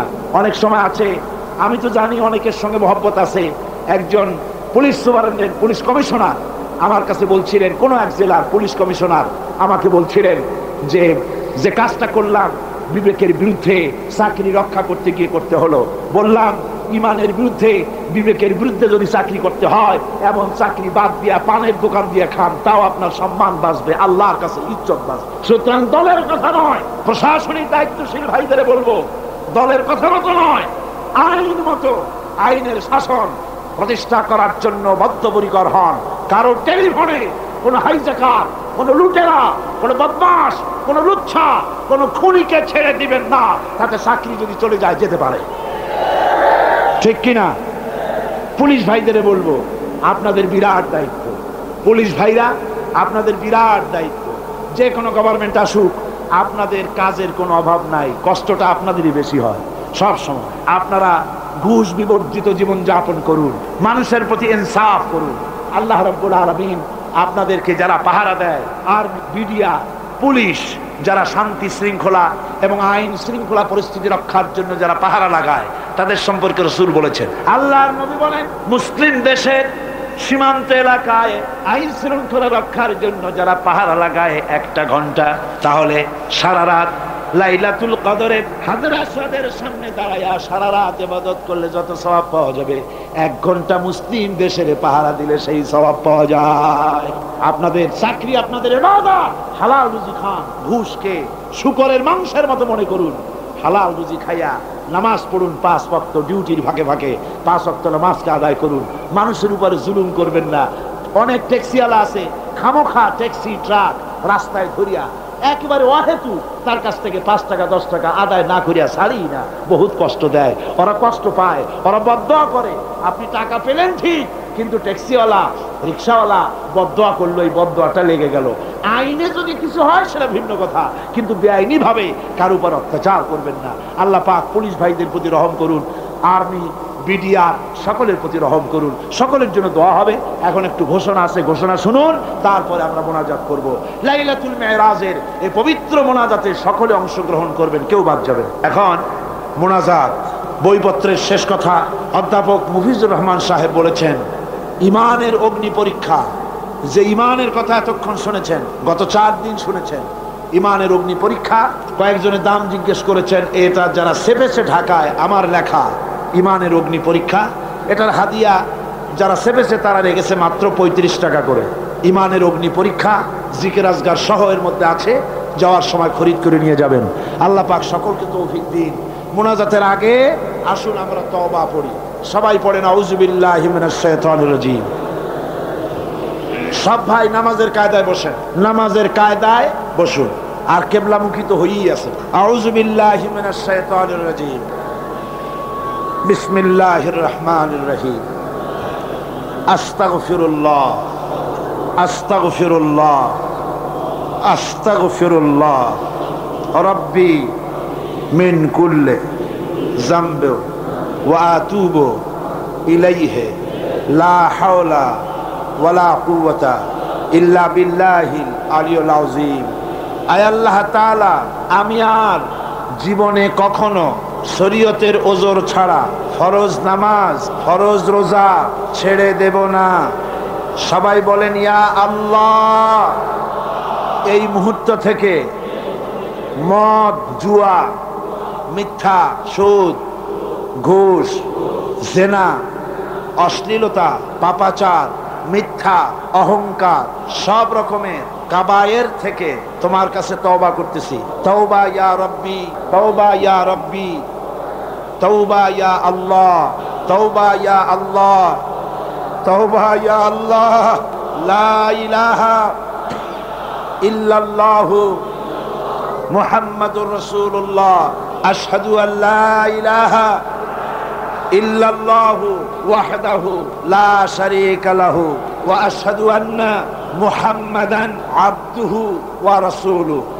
আল্লাহুম্মা আমিন।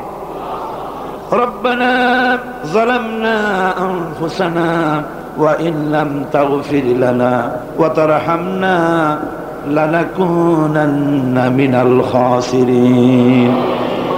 ربنا ظلمنا أنفسنا وإن لم تغفر لنا وترحمنا لنكونن من الخاسرين.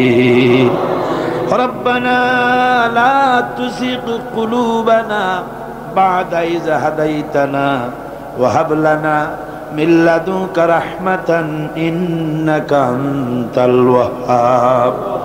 রব্বুল আলামিন 5 দিন ব্যাপী কোরআন শরীফের তাফসীরের মাহফিলের আজকের এই শেষ দিনে গভীর রজনীতে কোরআনে কারীম সামনে নিয়া লক্ষ লক্ষ পুরুষ আর নারী একত্রিত হয়ে গুনার বোঝা মাথায় নিয়ে তোমার দরবারে হাত উঠাইছি। রব্বুল আলামিন, এই 5 দিনে আলোচনা করতে গিয়ে আমি মানুষ, বলার মধ্যে যদি কোনো ভুল করে থাকি আমি বিনীতভাবে তোমার কাছে মাপ চাই। আয় আল্লাহ, তোমার বান্দাদের দিল থেকে, স্মৃতি থেকে সে ভুল কথাগুলি মিটাইয়া দাও। আর হক কথা যা বলেছি আল্লাহ, তেলাওয়াত হয়েছে, দরুদ ও সালাম হয়েছে, আলোচনা হয়েছে, জিকির আজগার হয়েছে, সওয়াবটুকুন জনাবে মুহাম্মদুর রাসূলুল্লাহ সাল্লাল্লাহু আলাইহি ওয়াসাল্লামের রূহ মুবারকে পৌঁছায়া দাও। রব্বুল আলামিন আদম আলাইহিস সালাম থেকে নিয়ে আজ পর্যন্ত পৃথিবীর মাটির নিচে যত মুমিন মুমিনাত শুয়ে আছে আল্লাহ সকলকে তুমি মাফ করে দাও। রব্বুল আলামিন এই মুহূর্তে মনে পড়ে গেল আমাদের বাপজানের কথা, আম্মাজানের কথা মনে পড়ে গেল। রব্বুল আলামিন আমরা আমাদের জনম দুঃখিনী মা যাদের হারায়া গেছে আল্লাহ, একটা অক্ষর মা আর সারা দুনিয়ার মধু এই একটা অক্ষরের ভিতরে, ওই মা যার বিদায় হয়ে গেছে আল্লাহ কবরটারে বেহেশতের বাগান বানাইয়া দাও। মায়ের বুকে চড়ে মায়ের দুধগুলো চুচে চুচে খেয়ে মাকে কষ্ট দিয়েছি, পৌষ মাসে মাঘ মাসে প্রস্রাব করে দিয়েছি, ভিজা জায়গায় মা নিজে শুয়ে কলিজার টুকরা সন্তানটাকে বুকের উপরে নিয়ে সারাটা রাত কাটাইয়া দিয়েছে, নিজে না খায়া ছেলের মুখে খাবার দিয়েছে। কান্না শুনলে পরে হাজারো কাজ ফালাইয়া রাখা বাচ্চাকে কোলে নিয়ে শত চুমা দিয়া কান্না মুখে হাসি ফুটাইল যে মা, আল্লাহ ওই মা যার বিদায় হয়ে গেছে আল্লাহ কবরটারে বেহেশত বানাইয়া দাও। রব্বুল আলামিন আমাদের আব্বা জান আমাদেরকে লেখাপড়া শিখাবার জন্য, বাড়িঘর জায়গা জমি করার জন্য কত কষ্ট করেছে। আমাদের আব্বা যাদের মারা গেছে আল্লাহ আমাদের আব্বাকে জান্নাতুল ফেরদাউস নসিব করে দাও। রব্বুল আলামিন সকলে সম্মান করে ডাকে, নাম ধরে কেউ তো ডাকে না, বানায় ফেলেছি আল্লাহ, নাম ধরে ডাকে তো বাপে আর মায়। হায় আল্লাহ আমাদের বাপজান আমাদের মা যাদের মারা গেছে কবরগুলি বেহেশত বানাইয়া দাও। রব্বির হামহুমা কামা রব্বায়ানি সগীরা, সবাই পড়েন রব্বির হামহুমা কামা রব্বায়ানি সগীরা। আয় আল্লাহ আমাদের আব্বা আম্মা যাদের বেঁচে আছে আল্লাহ আমরা অনেক কারণে অনেক সময় খেদমত যেমনটি করা দরকার পারি না। রব্বুল আলামিন মা বাপ যাদের বেঁচে আছে সুস্থ রাখো, ভালো রাখো, খাতেমা বিল খাইর করো। অনেকে মায়ের জন্য দোয়া চেয়েছেন, কারো মায়ের পা ভেঙে গেছে, কারো মার অসুস্থ হয়ে আছে আল্লাহ সকলের মা যাদের বেঁচে আছে সুস্থ করো, ভালো করো। রব্বুল আলামিন আমাদের দাদা দাদি নানা নানি আত্মীয় স্বজন যারা কবরে শুয়ে আছে ওদের তুমি যদি শাস্তি দাও তাহলে শাস্তি থেকে বাঁচাবার কেউ নাই, আর যদি তুমি মাফ করে দাও আল্লাহ তাহলে ঠেকাবার মতো কেউ নাই। আল্লাহ তুমি দয়া করে আমাদের মুরব্বিয়ান পীর মুর্শিদ যারা মারা গেছে সকলকে মাফ করে দাও। রব্বুল আলামিন গারাঙ্গিয়ার ছোট হুজুর মারা গেছেন আল্লাহ, আমাকে বড় মোহব্বত তিনি করতেন, আমিও বড় সম্মান করতাম। আল্লাহ গারাঙ্গিয়ার হুজুরের রুহের পরে সওয়াব পৌঁছায় দাও। রব্বুল আলামিন বাঁশখালীর হুজুরের রুহের পরে সওয়াব পৌঁছায় দাও, তাদেরকে জান্নাতুল ফেরদাউসের মেহমান বানাইয়া দাও। রব্বুল আলামিন আজকে তোমার আওলাদের রাসূলকে দেখে আসলাম, সৈয়দ আব্দুল্লাহ আল বাদারী, চেহারা দেখলে মনে হয় না যে আর দুই একদিনও বাঁচবে। আল্লাহ আওলাদের রাসূল আমরা তার জন্য দোয়া করি, আল্লাহ তুমি হায়াতে তৈয়বা দাও। চট্টগ্রাম বাসীদের জন্য বিরাট নেয়ামত। আয় আল্লাহ আওলাদের রাসূল আব্দুল আহাদ আল মাদানী আল্লাহ বারবার আমাকে বলতেছিলেন দোয়া করেন যেন ইমানের সাথে মরতে পারি। আল্লাহ তোমার এই আওলাদের রাসূল যখন নিবা কলেমার উপরে নিয়ে নিও আল্লাহ, যতদিন বেঁচে থাকেন তিনি তুমি দয়া করে তারে সুস্থ রেখে দিও। রব্বুল আলামিন এবার আমরা দুনিয়ার মুসলমানদের জন্য কথা বলি মাবুদ, ওরা আমাদের ভাই। আল্লাহ, চেচনিয়ার মুসলমানেরা রাশিয়া কর্তৃক ঘেরাও হয়ে গেছে, ওদের অস্ত্র নাই, ওদের পালাবার জায়গা নাই। আল্লাহ, চেচনিয়ার মুসলমানগুলির হেফাজত করো। আল্লাহ, বসনিয়ার মুসলমানগুলি হেফাজত করো। মুসলমান মারতে মারতে শেষ করে দিল। আল্লাহ, তুমি আমাদের উপরে রাগ করো না। আয় আল্লাহ, কাশ্মীরের মুসলমানগুলি ভারতের জালিম সরকার মেরে মেরে শেষ করে দিল। আল্লাহ, কাশ্মীরে স্বাধীন বানাইয়া দাও, বসনিয়ারে স্বাধীন বানাইয়া দাও, চেচনিয়ারে স্বাধীন বানাইয়া দাও, আলজেরিয়া স্বাধীন বানাইয়া দাও। সোমালিয়ার মানুষ না খেয়ে মরে গেল, আল্লাহ তাদের খাবার দাও। আল্লাহ, আমাদের অনেক দোষ, অনেক গুনাহ আছে, স্বীকার করি। আমরা নাফরমান তাও স্বীকার করি, আমরা গুনাহগার তাও স্বীকার করি। কিন্তু আল্লাহ, আমাদের তো একটা ভালো পরিচয় আছে বাবু, সে ভালো পরিচয়টার দিকে একটু তাকাও। আমাদের ভালো পরিচয় হলো আমরা তোমার হাবিব মুহাম্মদ সাল্লাল্লাহু আলাইহি সাল্লামের উম্মত।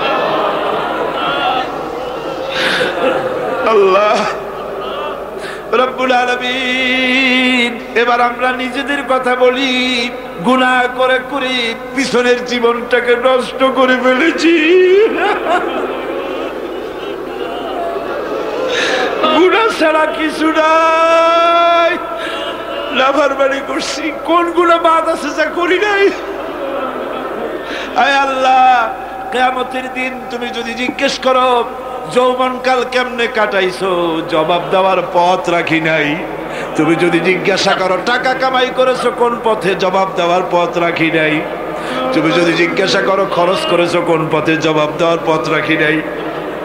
আল্লাহ গো, তো আমাদের কাছে তোমার যা দেনা ছিল তুমি সব শোধ করছো।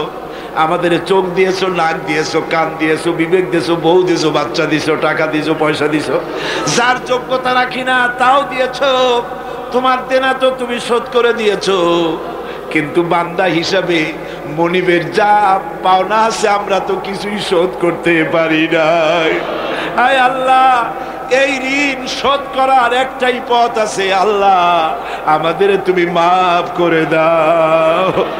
আল্লাহ আল্লাহ আল্লাহ, তুমি একটু তোমার এই চট্টগ্রামের দিকে একটু তাকাও, তোমার আরশ থেকে একটু তাকাও, তোমার আরশ থেকে একটু তাকাও। তোমার বান্দা বান্দিরা কেমনে কান্দে দেখো। আমার ভাইরা মাথা নিচু করে কান্দেন, ভালো করে কাঁদেন, চোখের পানি ফেলার। রাসূলুল্লাহ বলেছেন জাহান্নামের আগুন 7টা দরিয়ার পানিতে নেবে না, চোখের পানিতে নিভে যায়। আল্লাহ, জাহান্নামের আগুনে আমরা জ্বলতে পারবো না।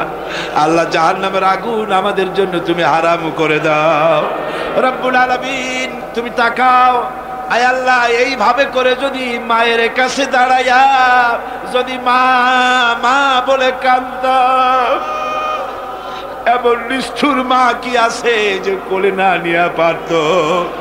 আল্লাহ, মায়ের চাইতে 1,00,000 গুণে মায়া তোমার বেশি, আমাদের রহমতের কোলে উঠাইয়া নাও। রব্বুল আলামিন, এই 5 দিনের তাফসীরের মাহফিলের যারা স্বেচ্ছাসেবক ছিল, রাত দিন খাইয়া না খাইয়া, রাত দিন জেগে জেগে কাজ করতে করতে চেহারাগুলি কালো হয়ে গেছে। আল্লাহ, এই স্বেচ্ছাসেবক গুলির জন্য জাহান্নাম হারাম বানাইয়া দিও। আল্লাহ আল্লাহ, মৌলানা শামসুদ্দিন, হায় আল্লাহ, তুমি তার চোখ নিছো, আমরা চোখ ফেরত চাই, শামসুদ্দিনের চোখ ভিক্ষা চাই। হায় আল্লাহ, অধ্যাপক মুফিজ সাহেব, মৌলানা আবু তাহের সাহেব, আহসানুল্লাহ সাহেব, জওয়ান মানুষগুলি ইসলামের কাজ করে করে বুড়ো হয়ে যেতেছে। আল্লাহ, শাহজাহান চৌধুরী, এই ধরনের যত আছে, মুমিনুল হক চৌধুরী, আল্লাহ তোমার এই দিনের খাদেমগুলির চেহারার দিকে তাকায় দেখো। আল্লাহ, সকলের নাম তো আমার মনে আসে না। আল্লাহ, তোমার দিনের খাদেমদের তুমি কবুল করো। আল্লাহ রব্বুল আলামিন লাইলাতুল মেরাজ, মেরাজের রাত্রে বড় আশা করে কোরআন শরীফ সামনে নিয়া তোমার দরবারে হাত তুলেছি। আল্লাহ তুমি আমাদের খালি হাতে ফিরাইয়া দিও না।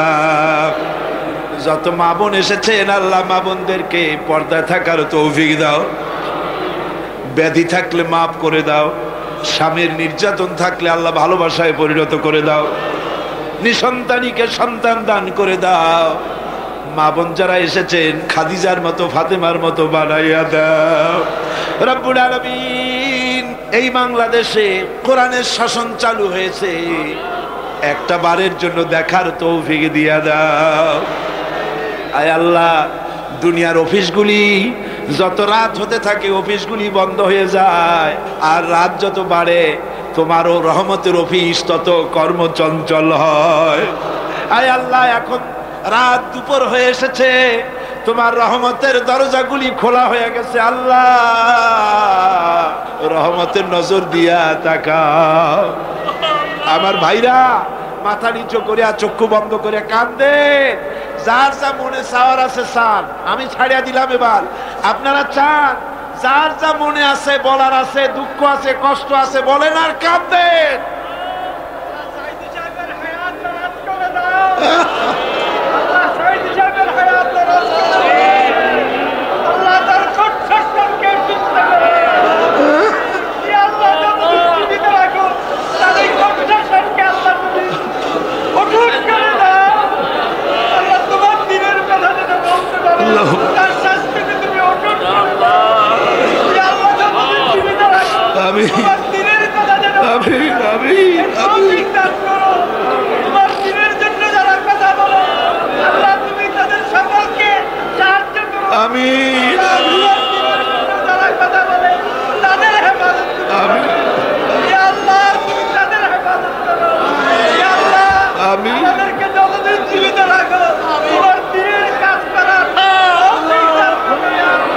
রব্বুল আলামিন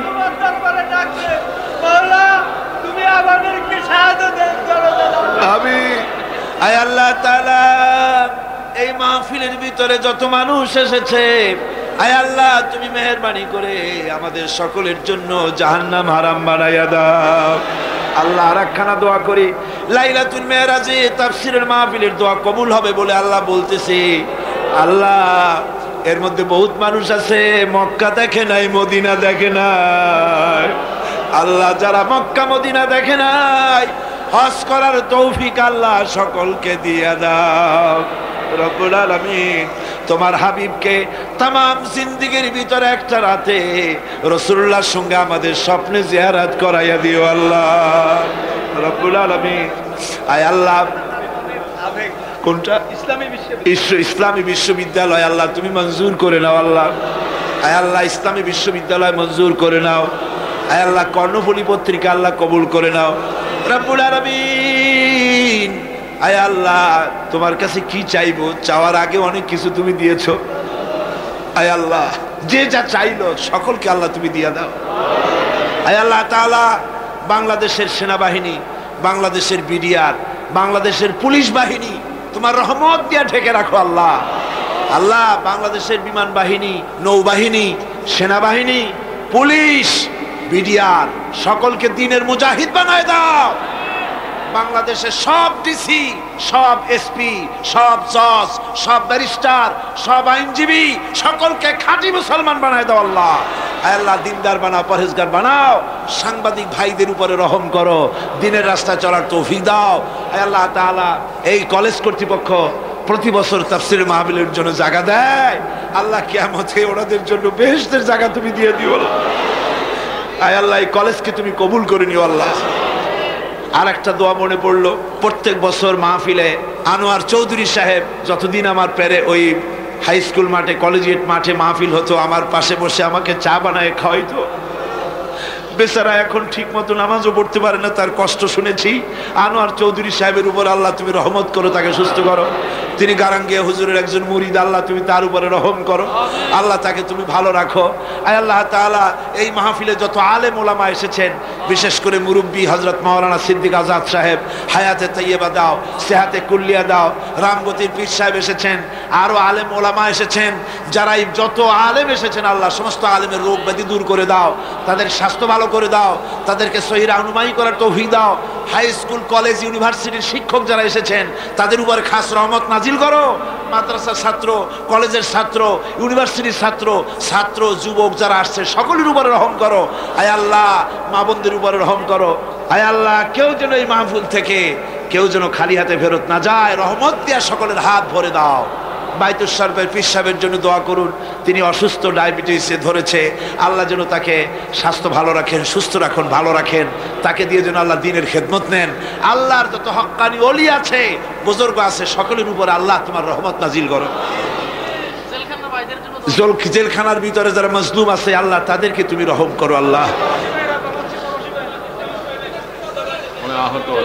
অনেকে আহত আছে, যারা শহীদ হয়েছেন সকলের প্রতি আল্লাহ তুমি রহম করো।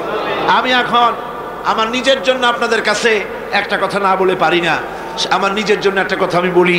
সে কথাটা হলো, বিগত 14-15 বছর পর্যন্ত আমি ডায়াবেটিক পেশেন্ট। এই রোগ হলে পরে নানান রকমের বড় বড় রোগ শরীরে আসে।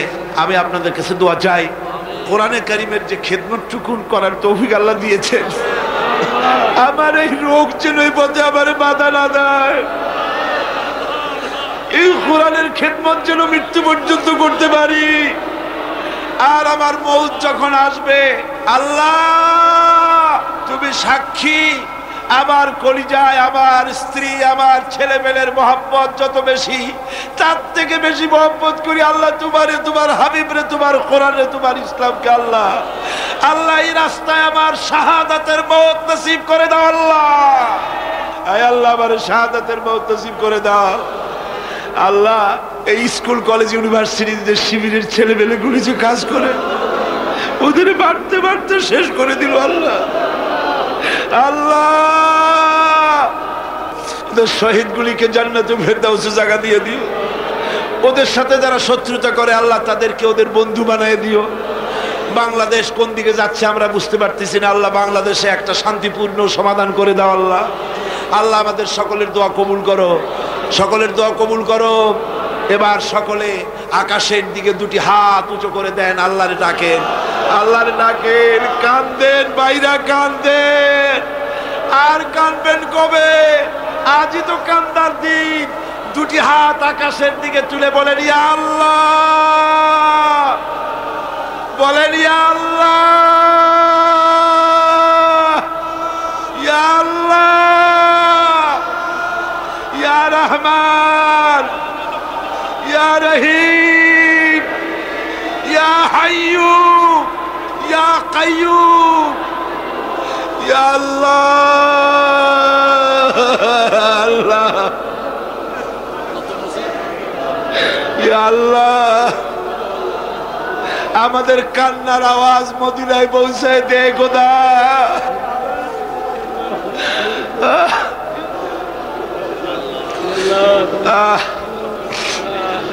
আল্লাহ বাংলাদেশে কোরআনের শাসন হয়েছে, একটা দিনের জন্য হলো আমাদের দেখাই দিও। আল্লাহ ইসলামের জন্য যারা কাজ করে তাদের উপরে রহম করো। যারা মুসলমান হলো আল্লাহ তাদেরকে খাঁটি মুসলমান বানাই দিও। আল্লাহ যা চাইতে পারলাম না, অন্তরের অবস্থা তুমি বুঝো। আল্লাহ আমাদের স্ত্রীদের জন্য দোয়া করি। আল্লাহ আমাদের স্ত্রীদেরকে হেদায়েত করে দাও, তাদের পর্দানশীনা বানাও, তাদেরকে মুত্তাকি বানাও। আল্লাহ তাদের উপরে রহমত করো, তাদের রোগ ব্যাধি ভালো করো। আল্লাহ আমাদের ছেলে মেয়ে যা দান করেছো সবগুলিকে দিনদার বানাও, নামাজি বানাও। আমাদের ছেলে মেয়েগুলিকে নামাজি বানাও, নামাজি বানাও। আমাদের ছেলে মেয়ের নামাজ দেখা, তাদের দিনদারি দেখে আমাদের চক্ষু যেন ঠান্ডা হয়। আল্লাহ এইরকম ছেলে তোমার কাছে চাই। আল্লাহ আল্লাহ আজকের দোয়া ফিরাইয়া দিও না বাবু। আমরা এই বিশ্বাস নিয়ে হাত নামাচ্ছি, যা বলছি সব তুমি কবুল করেছো। ربنا تقبل منا إنك أنت السميع العليم وتب علينا إنك أنت التواب الرحيم سبحان ربك رب العزة عما يصفون وسلام على المرسلين الحمد لله رب العالمين واجعل آخر كلمتنا عند الموت لا إله إلا الله محمد رسول الله السلام عليكم ورحمة الله